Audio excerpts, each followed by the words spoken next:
সংখ্যালঘু নির্যাতনের বিচারের জন্য দ্রুত বিচার ট্রাইব্যুনাল গঠন, সংখ্যালঘু সুরক্ষা আইন প্রণয়ন, পৃথক মন্ত্রণালয় গঠন সহ ৮ দফা দাবিতে শাহবাগে অবস্থান কর্মসূচি ও বিক্ষোভ করেছে সম্মিলিত সংখ্যালঘু জোট। আগামী শুক্রবার কেন্দ্রীয় শহীদ মিনারে মশাল মিছিল করবে এই জোট। সাব্বির আহমেদ জানাচ্ছেন বিস্তারিত।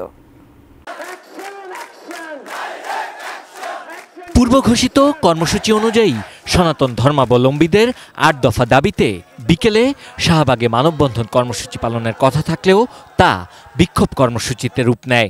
শাহবাগ চত্বরে তাদের অবস্থানের কারণে আশপাশের সব রাস্তায় যান চলাচল বন্ধ হয়ে যায়। এতে বিপাকে পড়েন এই সড়কে চলাচল করা হাজার হাজার মানুষ। আন্দোলনরত সনাতন ধর্মাবলম্বীদের বিভিন্ন সংগঠন মিলে নতুন জোটের ঘোষণা দেন, যার নামকরণ করা হয়েছে সম্মিলিত সংখ্যালঘু জোট। এই প্ল্যাটফর্ম থেকেই ৬৪ জেলায় সনাতন সম্প্রদায়ের অধিকার আদায় ও ৮ দফা দাবি আদায়ের কর্মসূচি ঘোষণা করা হবে বলে জানান আন্দোলনকারীরা। সারা বাংলাদেশে সংখ্যালঘু নির্যাতন, মন্দিরে হামলা আরো অনেক গুণ বেড়ে গেছে। বের হইতে আমার ভয় লাগতেছে। এলো ভিশন মুশকিল আসান অফার। যে কোনো ব্র্যান্ডের পুরনো ফ্রিজ নিয়ে চলে আসুন ভিশন শোরুমে আর নিয়ে যান নতুন ভিশন ফ্রিজ 20% পর্যন্ত ছাড়। কেউ যদি বলে যে আমি সাম্প্রদায়িক সহিংসতায় আক্রান্ত হয়েছি, তাহলে কিন্তু সে যথোপযুক্ত বিচার পাবে না। এই জন্যই কিন্তু আমরা সংখ্যালঘু সুরক্ষা আইনটা চেয়েছি।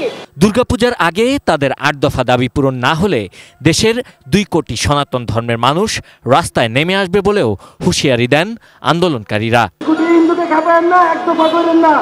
যদি দুর্গাপূজায় মাদ্রাসা ভাইদের দিয়ে পাহারা দিতে হয়, তাহলে সে পুজো করার আমাদের দরকার নাই। আর আমি বলবো পূজা উদযাপন পরিষদ আঙুল দেখিয়ে বলতে চাই, আর হিন্দু ঐক্য পরিষদ আপনারা নিজেদের মতো টেবিলে বসে সিদ্ধান্ত নেবেন না। ৬৪ জেলাব্যাপী আন্দোলনের ডাক দিব।